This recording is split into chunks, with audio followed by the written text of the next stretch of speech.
प्रश्न है कि यदि शिष्य दोष करे, यदि शिष्य गलती करे, त्रुटि करे,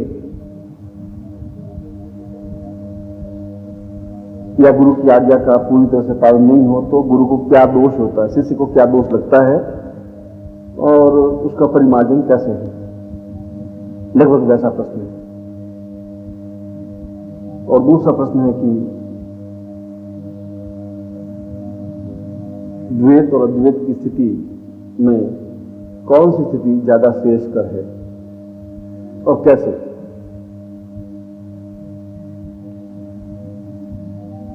ये द्वैत और अद्वैत की स्थिति वैदिक काल से है। वैदिक काल में भी एक मंत्र है यजुर्वेद का, द्वा सुपर्णा यजा पूर्वः वै शताम द्वा देर्वो सतः। क्या हम जो कुछ देखते हैं वह बिल्कुल एक अलग है और जो कुछ हम हैं वह बिल्कुल अलग है? और अगर दोनों अलग अलग हैं तो यह अद्वैत है, द्वैत है। और यदि दोनों अलग अलग नहीं है तो ऐसा डिफरेंस महसूस होता है, ऐसा अलगाव, ऐसा अंतर महसूस होता है। और आगे के मीमांसाकारों ने, आगे के उपनिषदकारों ने इस प्रश्न को लेकर के बहुत जूझे और यह द्वैत और अद्वैत का विचार विनिमय, द्वैत और अद्वैत की लड़ाई वैदिक काल से लगा करके आज तक भी चलती आई है। कुछ लोग कहते हैं कि इस संसार में द्वैत है क्योंकि माया अलग चीज है, ब्रह्म अलग चीज है, तीसरी कोई चीज संसार में है ही नहीं। जो कुछ है तो पूरा संसार, और जिस संसार के हम भी एक प्राणी, सदस्य, एक पदार्थ है, हम अपने आप में कोई नवीन वस्तु नहीं है। जैसे पत्थर एक पदार्थ है, जैसे रुई एक पदार्थ है, जैसे हवा एक पदार्थ है, उसी प्रकार से हम भी एक पदार्थ है। और वैज्ञानिक भाषा में एक पदार्थ में भार होना चाहिए। पदार्थ उसको कहते हैं जो जगह घेरता हो, पदार्थ उसको कहते हैं जिसमें घनत्व होता हो। और मनुष्य में घनत्व भी है, मनुष्य जगह घेरता है और मनुष्य में भार है, इसलिए मनुष्य भी पदार्थ की श्रेणी में ही आता है। और दूसरी ये माया, जब उपनिषदकार या वैदिक कार जब ये कहते हैं कि अहम ब्रह्मास्मि द्वितीयो नास्ति, मैं ब्रह्म हूं, साथ साथ एक बात और कह रहा है, द्वितीय ना, दूसरी कोई चीज है ही नहीं। जब मैं ब्रह्म हूं तो फिर ये पत्नी क्या है, और मैं ब्रह्म हूं तो फिर ये पुत्र क्या है, और मैं ब्रह्म हूं तो फिर ये पंखा, ये लाइट, ये रोशनी, ये सुख, ये सामग्री की वस्तु, है विलासिता, ये ऐश, आराम, भोग, विलास, ये सब क्या है? क्योंकि शास्त्र तो झूठ है नहीं, और शास्त्र ने ये कहा है तो हम ब्रह्मास्मि, क्योंकि संसार में केवल मैं हूं, अहम। और अहम शब्द बना है पूरे संस्कृत की वर्णमाला का सार गर्भित स्वरूप, क्योंकि वर्णमाला का प्रथम अक्षर अ से शुरू होता है, अंतिम अक्षर ह है। अ आ ई से शुरू करते हैं, गगड़ चजिय और यर ल व स स स ह। हम अ से लगा करके ह तक जितने वर्ण हैं और उस बीच में जितने नाम आ जाते हैं, पशु, पक्षी, कीट, पतंग, आदमी, वह सब कुछ मैं हूं। इसलिए उसने शास्त्र का अहम, उसने मनुष्य के लिए अहम नहीं कहा, यानी मैं सब कुछ मैं ही हूं।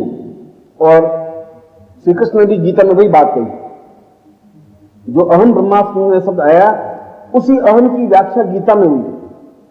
और गीता का अगर 10वें अध्याय में पढ़ें, 10वें अध्याय में कृष्ण अर्जुन को कह रहे हैं कि मैं वृक्षों में पीपल का पेड़ हूं, ऐसा बोलते हैं। ऐसा नहीं कि मैं कृष्ण हूं, वो कह रहे हैं कि मैं नदियों में गंगा नदी हूं, मैं पहाड़ों में हिमालय हूं,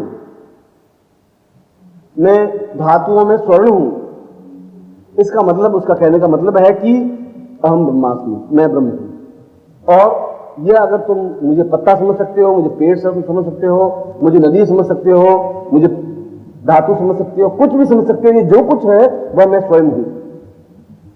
यह तो उन लोगों की विचारधाराएं हैं जो अद्वैत मानते हैं। ये अद्वैत मानने वाले लोगों की चिंतन है, एक विचार है, एक धारणा है। और उस विचार को भी हम बिल्कुल नेग्लेक्ट नहीं कर सकते, मना नहीं कर सकते अद्वैत, क्योंकि वह स्वयं कह रहे हैं कि मेरे अलावा संसार में जो कुछ है वो है ही नहीं। द्वैत को मानने वाले भी विचारक हैं और वे कहते हैं कि अहम, मैं तो हूं, इसको हम मना नहीं कर रहे हैं, मगर मेरे अलावा भी दूसरी चीजें हैं जो मेरे ऊपर प्रभाव डालती हैं। जो मेरे ऊपर अगर प्रभाव डाल सकती है तो फिर दूसरी कोई चीज जरूर है। वो ये नहीं कहे दूसरी, तुम पीपल के पेड़ हो, इसमें हम भी मानते हैं, और तुम नदी हो, ये भी हम मान लेते हैं, और तुम हिमालय हो, ये भी हम मान लेते हैं, मगर तुम पर अगर दूसरी चीज का प्रभाव पड़ता है तो फिर वो दूसरी चीज कुछ जरूर है जो प्रभाव पड़ता है। और हम पर प्रभाव पड़ता है सर्दी का, गर्मी का, परिस्थितियों का, गाली का, प्रशंसा का, सम्मान का, असम्मान का, बीमारियों का, रोग का, सुख का और दुख का। इसका मतलब है कि ये चीजें कुछ और चीज है जो हम पे प्रभाव डालती है, और प्रभाव को दूसरी चीज डाल सकती है। क्योंकि अगर तुम खुद प्रभाव ही हो तो फिर ये कभी गर्मी कभी सर्दी क्यों होती है, फिर हमें ऐसा व्याप्त क्यों होती है? अगर दूसरी कोई चीज है ही नहीं, अगर प्रभाव व्याप्त करने में समर्थ नहीं है, तो कभी तुम रोते हो और कभी प्रसन्न होते हो, ऐसा क्यों होता है? इसलिए वो कह रहे हैं कि नहीं, एक ही चीज तब तो नहीं है, द्वैत है, दो चीजें अलग अलग है।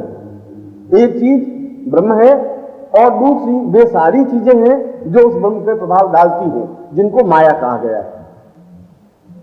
इसलिए इन दोनों की अलग अलग विद्वानों ने अलग अलग ढंग से व्याख्या की है, और कोई भी शास्त्र, कोई भी चिंतन तभी आगे बढ़ता है जब कहीं विरोध होता है। अगर विरोध नहीं हो तो शास्त्र आगे नहीं बढ़ सकता, क्योंकि मैं एक ही लाइन की व्याख्या दूसरे ढंग से करूंगा, एक आदमी दूसरे ढंग से करेगा। कानून, जो भारतीय कानून बनाए गए उसकी एक पुस्तक प्रकाशित है, और दोनों वकील उस पुस्तक में एक लाइन के दो अलग अलग अर्थ निकालते हैं। वो कहते हैं नहीं, इस कानून का ये अर्थ है, दूसरा वकील कहता है नहीं, ये अर्थ है। लाइन एक ही लिखी हुई है, दोनों के लिए कानून की पुस्तकें अलग अलग नहीं है, दोनों ने उसकी अर्थ अलग अलग निकाले हैं। ठीक उसी प्रकार से ये द्वैत और अद्वैत की मूल वस्तु स्थिति आत्म है, प्राणस चेतना है, और इस प्राणस चेतना के उन लोगों ने दो अर्थ निकाले हैं, जिसको ब्रह्म कहा गया है, जिसको माया कहा गया है। प्रश्न यही समाप्त नहीं होता। यहां तो मैंने तुम्हें यह समझाया कि द्वैत का अर्थ क्या है या अद्वैत का अर्थ क्या है, और विद्वानों ने द्वैत क्यों कहा, विद्वानों ने अद्वैत क्यों कहा, और प्रारंभ से लगा करके आज तक अद्वैत को मानने वाले भी सैकड़ों ऋषि, योगी, सन्यासी, विद्वान हुए, और द्वैत को मानने वाले भी सैकड़ों योगी, यति, सन्यासी, ऋषि हुए। अब प्रश्न यह उठता है कि क्या गुरु और शिष्य अद्वैत हैं या द्वैत हैं? यह प्रश्न जरूरी है, और इसका उत्तर शंकराचार्य ने अत्यंत ही प्रामाणिक ढंग से दिया है। और मैं शंकर का या शंकराचार्य का उदाहरण इसलिए देता हूं कि वे साक्षात शिव के स्वरूपमय हैं, और शिव अपने आप में पूर्णतः देव है, जिनको कि देवता ही नहीं महादेव कहा गया है। और उन्होंने जो कुछ व्याख्याएं की, जो कुछ चिंतन किया, जो कुछ तर्क दिया, जो कुछ बात कही, वो अपने आप में अत्यंत सारगर्भित और महत्वपूर्ण है। और जहां गुरु और शिष्य का प्रसंग आया, वहां पर उन्होंने, शंकराचार्य ने स्पष्ट रूप से कहा, पूर्वम सतई पूर्णमदेव रूपम गुरुवै वताम पूर्णमदेव शिष्य। शिष्य गुरु से अलग है, शिष्य गुरु नहीं है और गुरु शिष्य नहीं है, वह दोनों एक अलग अलग है। इसलिए अलग अलग है कि जीवन में अद्वैत है ही नहीं। अद्वैत केवल अपने आप को छलावा देना है, और सही अर्थों में देखा जाए तो अद्वैत के मीमांसाकारों ने आखिर हार माननी स्वीकार की और द्वैत के सिद्धांत को मानने वालों ने अपने सिद्धांत को ज्यादा ढंग से प्रतिपादित किया। यानी जिन्होंने ये कहा कि माया और ब्रह्म अलग अलग हैं, इस बात को अधिकतर विद्वानों ने स्वीकार किया और परसेंटेज के हिसाब से कहें तो यह परसेंटेज 90% और 10% है। 10% कहा कि अलग अलग नहीं है और 90% शास्त्रकारों ने वेदों से लगाकर आज तक इस बात को कहा कि माया अलग है, ब्रह्म अलग है और माया व्याप्त होती है ब्रह्म पर भी, क्योंकि ब्रह्म किसी शरीर में स्थित है। ब्रह्म अलग खड़ा नहीं हो सकता। वह ब्रह्म जब शरीर में स्थित है तो वह शरीर उस माया से व्याप्त होता है। जब मैं सुख अनुभव करता हूं तो ब्रह्म अनुभव नहीं कर रहा है, मैं अनुभव कर रहा हूं। मैं जो कि मेरा शरीर है, मैं गर्मी महसूस कर रहा हूं, मैं सर्दी महसूस कर रहा हूं, मैं प्रसन्न हो रहा हूं, मैं उदास हो रहा हूं, क्योंकि ब्रह्म तो निर्विकार है, निर्लिप्त है, निर्विचार है, उसके ऊपर न किसी प्रकार का प्रभाव पड़ता है, वह एक अलग चीज है। इसलिए गुरु और शिष्य भी अपने आप में द्वैत है। शिष्य की एक मर्यादा है, गुरु की एक मर्यादा है। गुरु एक तत्वबोध है, शिष्य भी एक तत्वबोध है, या यूं कहा जाए कि गुरु का एक अंशीभूत स्वरूप है। जो गुरु अपने आप में पूर्ण है उसका एक घटक, एक चिंतन, एक कण शिष्य है। मगर शिष्य अपनी क्रियाओं के माध्यम से, अपने चिंतन के माध्यम से, अपने विचारों के माध्यम से गुरु की ओर बराबर बढ़ता हुआ उसमें पूर्ण पर लीन हो सकता है और लीन होकर के अद्वैत बन सकता है। क्योंकि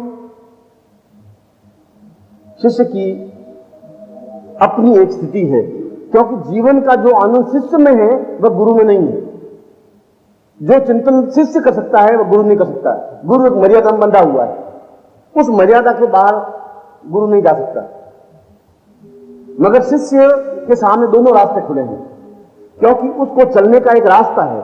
गुरु एक स्थिर है, एक जगह खड़ा हो गया है और गुरु खड़ा हो गया है उस ब्रह्म को पूर्णतः आत्मसात करके, क्योंकि वह स्वयं ब्रह्म स्वरूप है, गुरु नहीं रहा। गुरु स्वयं ब्रह्म बन गया। जब ब्रह्म बन गया तब उसके लिए शरीर, माया, मोह, ऐश, आराम, भोग, विलास एक अन्य साधन बन गए जो कि उस पर व्याप्त नहीं होते। प्रभाव डालते हैं, व्याप्त नहीं होते। वह दुख आने पर भी दुखी नहीं होता, सहज भाव से लेता है। प्रसन्न आने पर भी खिलखिलाता, एकदम से उछलता नहीं है, सहज भाव से लेता है। ठीक है, दुख आ गया तो ठीक है, सुख आ गया तो ठीक है। अगर शाम को हलवा मिठाई मिल गई तो ठीक है, यदि सूखे टुकड़े मिल गए तो ठीक है। अगर ऐसा चिंतन उसके मानस में सहज रूप में है तो वह गुरु है। एक गुरु की लिमिटेशन, क्योंकि गुरु अपने ज्ञान के माध्यम से बढ़ता बढ़ता उस ब्रह्म तक पहुंच गया है जहां निर्विकार है, किसी प्रकार का विकार नहीं है। और संसार में शास्त्रों ने 36 विकार बताए, 37 कोई विकार नहीं है। और 36 विकार में क्रोध, मोह, लोभ, लालच, स्वार्थ, ऐश, आराम, चिंतन, निद्रा, झूठ, छल, कपट, व्यभिचार, ममता, अटैचमेंट, स्नेह, हर्ष, शोक, ये सब संचारी भाव। और संचारी भाव आते हैं और चले जाते हैं। एक ही संचार का मतलब है गतिशील, एक ही भाव स्थिर नहीं रहता। जिनमें एक ही भाव स्थिर नहीं होता उनको शिष्य कहते हैं, और जो एक ही भाव में स्थिर हो जाते हैं उनको गुरु कहते हैं। इसलिए गुरु अपने आप में अद्वैत है, शिष्य अपने आप में द्वैत है। शिष्य धीरे धीरे अद्वैत की स्टेज पर जा सकता है। वह जा सकता है अपने आप में गुरु को स्थापित करके, और अपने आप में गुरु को स्थापन करने की क्रिया का प्रारंभ होता है दीक्षा, और अंतिम स्थिति बनती है जब पूर्ण रूप से गुरुमय हो जाता है। उसके सामने गुरु ही चिंतन दिखाई देता है। वह अगर राम के दर्शन करता है तो ऐसा लगता है कि ये मेरे गुरु खड़े हैं। आज गुरु ने धनुष बाण लाभ में ले लिया, क्या बात है। यह चिंतन जब उसके शरीर में समाहित, चिंतन में विचारधारा में समाहित हो जाता है, संचारी भाव खत्म हो जाते हैं। क्योंकि जब तुलसीदास वृंदावन गए और वृंदावन में जाकर के उन्होंने कृष्ण के दर्शन किए तो उन्होंने कहा कि तुलसी मस्तक तब नवे धनुष बाण जो हाथ। मैं आपको प्रणाम तो करता हूं, मगर मुझे कुछ सामीप्यता अंतरम अनुभूति नहीं होती। मैं तो तब नमस्कार कर सकता हूं जब तुम्हारे हाथ में धनुष बाण हो, क्योंकि वह पूर्ण राममय हो गए थे। बांसुरी आत्म ली हुई व्यक्ति को वो पहचान नहीं पा रहा था, उसको बड़ा अटपटा लग रहा था कि ये ऐसा कैसे है। और वो साफ कह रहा है कि तुलसी मस्तक तब नवे धनुष बाण दो हाथ। और ठीक यही स्टेज जो तुलसी की राम के प्रति बनी, वही स्टेज शिष्य की गुरु के प्रति बनती है। क्योंकि वह जब उस राम की मूर्ति के दर्शन करता है तब भी उसको वही गुरु का चेहरा दिखाई देता है, वह गुरु का शरीर। आज गुरु आज तो बिल्कुल नए वेश में पीतांबर पहने हुए हैं गुरु, और आज तो बड़ी प्रसन्न मुद्रा में है। इतनी सुंदर स्थिति। और जब वह गुलाब का पुष्प देखता है तभी उस गुलाब के पुष्प में उसको गुरु का चित्र दिखाई देता है कि कितने सुंदर ढंग से ये मुस्कुरा रहे हैं गुरुदेव। और उसको उस गुलाब के पुष्प में भी गुरु के साक्षात बिंदु दिखाई देते हैं। यह दिखाई देने की क्रिया तब बनती है जब शिष्य धीरे धीरे गुरु की ओर समर्पित। मैंने कहा प्रारंभ उसका दीक्षा से।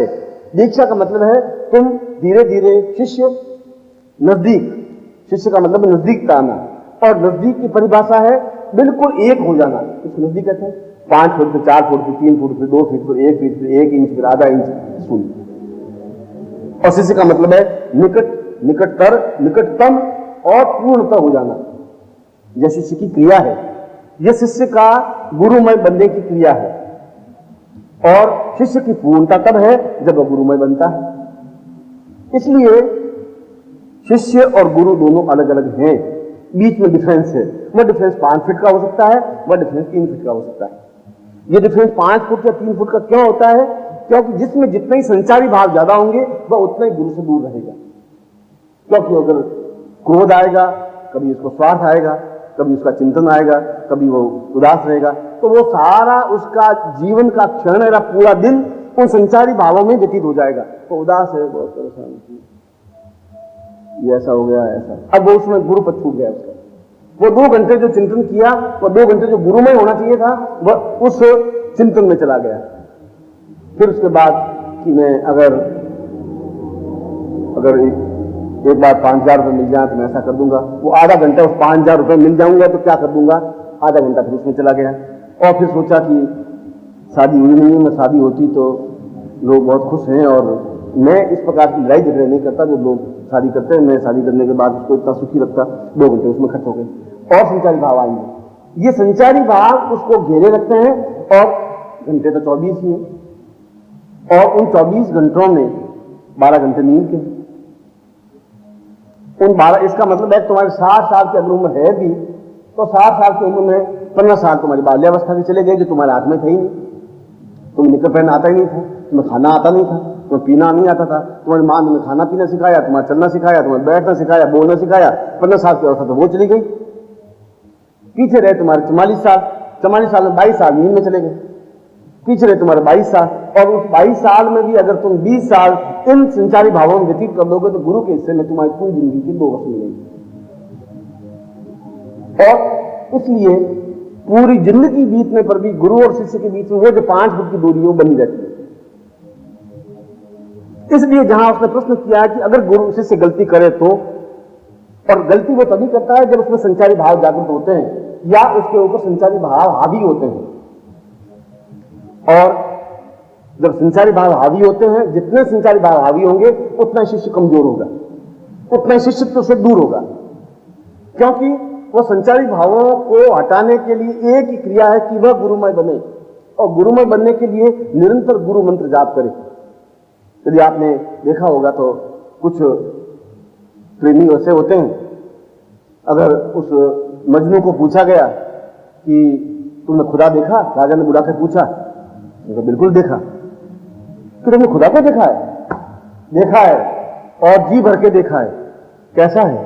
ठीक लैला की तरह, ऐसी आंख है, ऐसी नाक है, ऐसा कान है, ऐसा खुदा है। उसका और कोई चिंतन नहीं, पूर्ण लैलामय हो गया था, और कोई चिंतन ही नहीं था।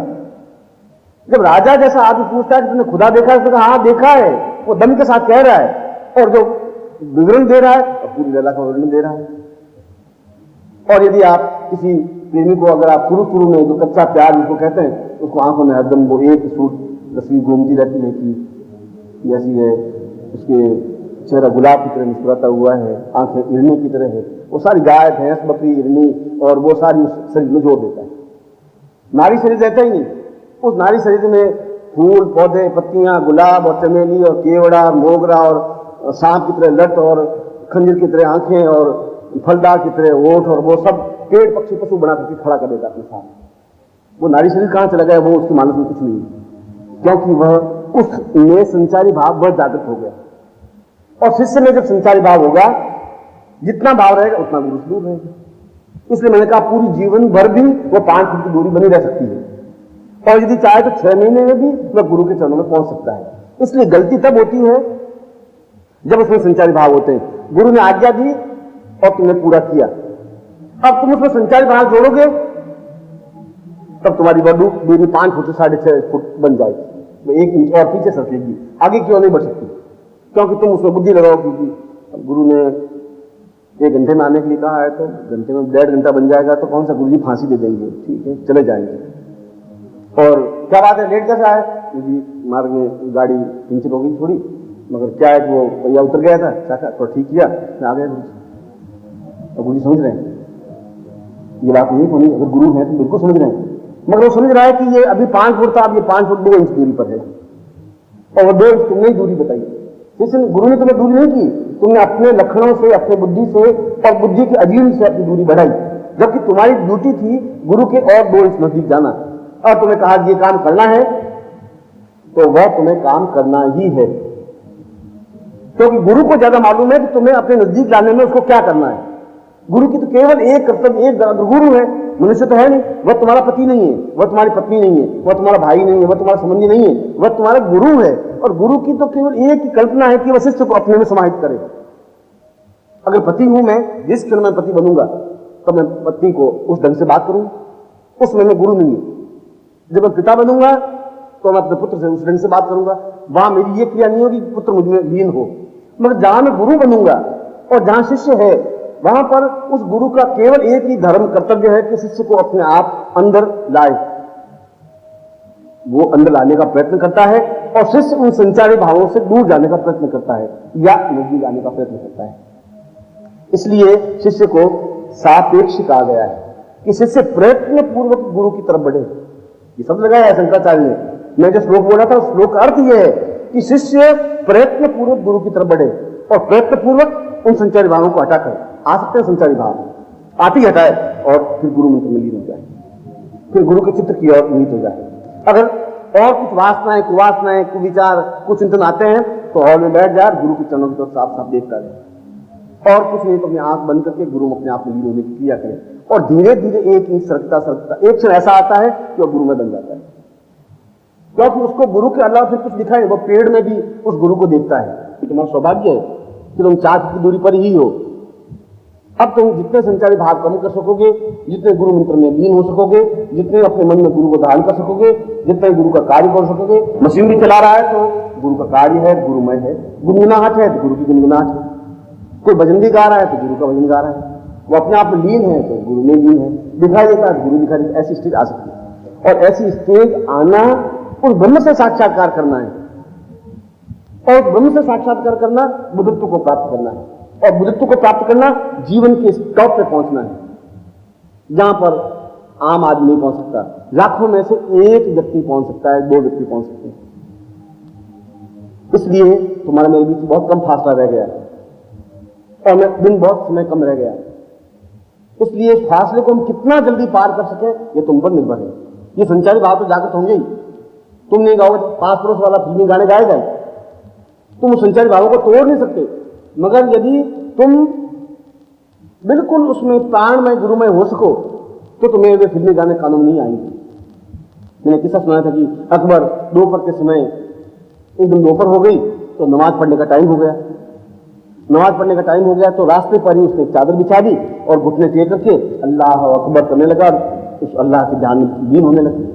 और ठीक 12 बजे एक प्रेमी ने टाइम दिया था, प्रेमिका को ठीक 12 बजे आएगी तो मैं मिलूंगा, उस बारे में नहीं मिलूंगा, मैं चला जाऊंगा, सुन ले।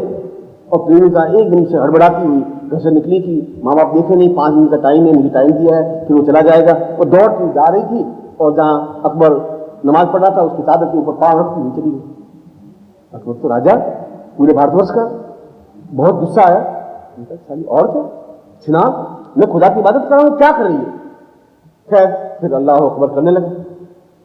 वो वापस प्रेमी से मिलकर के बातचीत करके जो कुछ करिए था आई, वापस आई, उस चादर के पास मिलने लगी तो अकबर ने हाथ पकड़ा। उनका मूर्ख, तुम्हें शर्म नहीं आती कि मैं खुदा की इबादत कर रहा था, तो चादर पाँव रख के चली गई? खुदा की बात करें, तुम्हें कैसे मालूम पड़ा कि मैं आई? तुम्हें कैसे मालूम पड़ा कि मैं चादर पाँव रखा? तुम्हें कैसे मालूम पड़ा कि मैं गई? मुझे तुम दिखाई नहीं दिए, मैं चादर दिखाई दी, मुझे तो प्रेमी दिखाई दे रहा था, उसको दिखाई नहीं दे रहा था। तुम्हें तो भगवान शायद कि मुझे मैं दिखाई दे रही थी या चादर दिखाई दे रही थी, क्योंकि वह प्रेमी मैं हो गई थी, वह गुरु के पास, ईश्वर के पास था ही नहीं। उसको चादर और जाती हुई उसको पाँव सब दिखाई दिया, क्योंकि ढंग से। इसलिए न उसको अकबर दिखाई दिया, न चादर दिखाई दी, न उसका ध्यान दिखाई दिया।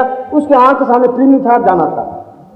और जब तुम गुरुमय हो जाओगे तो न फिल्मी गाने दिखाई देंगे, न फिल्मी गीत दिखाई देंगे, न आसपास का वातावरण, न संचारी भाव दिखाई देगा। तुम गुरुमय बन जाओ, ये संचारी भाव अपनी जगह चलेंगे, तुम अपनी जगह चलोगे। और वह फिर 2 इंच सरकना हुआ गुरु की तरफ। और मैं आशीर्वाद देता हूं कि तुम गुरुमय बन सको, तुम गुरु में लीन हो सको, उस ब्रह्म में बन सको, उस आनंद को प्राप्त कर सको, और वो आनंद तुम्हारा प्रत्येक दिन उत्साहपूर्ण हो। मैं तुम्हें देखता हूं नित्य उदासीपूर्ण, मरे हुए चेहरे, उदास और रोते हुए चेहरे। मैं जब सुबह तुम्हें देखता हूं तो मैं सोचता हूं कि शिष्य हैं या मुर्दे कब्रों में से उठ करके आए। मुझे कई बार खौफ होती है कि या तो मैं गलत हूं या शिष्य गलत है, क्योंकि चेहरे ऐसे थप्पड़ खाए हुए चेहरे, मुरझाए हुए चेहरे, उदास चेहरे, क्या है क्या ये? कब्र में से उठ के तो आए नहीं, क्योंकि तुमने उत्साह नहीं है, एक चेतना नहीं है, एक जागृत अवस्था नहीं है। इसलिए नहीं है कि तुम गुरु में नहीं। और जो गुरु में बनकर चेहरे पर एक अपूर्व तेज, लाली तेरे लाल की, मैं भी हो गई लाल, वह खुद लालमय हो जाती है, ललाई युक्त हो जाती है, उसका चेहरा लाल सूक्ष्म हो। और मैं चाहता हूं कि तुम्हारा प्रत्येक क्षण प्रफुल्लता पूर्ण हो, ओज पूर्ण हो, जोश पूर्ण हो, उत्साह पूर्ण हो और गुरु पूर्ण हो। तो तुम्हें ऐसा ही आशीर्वाद है।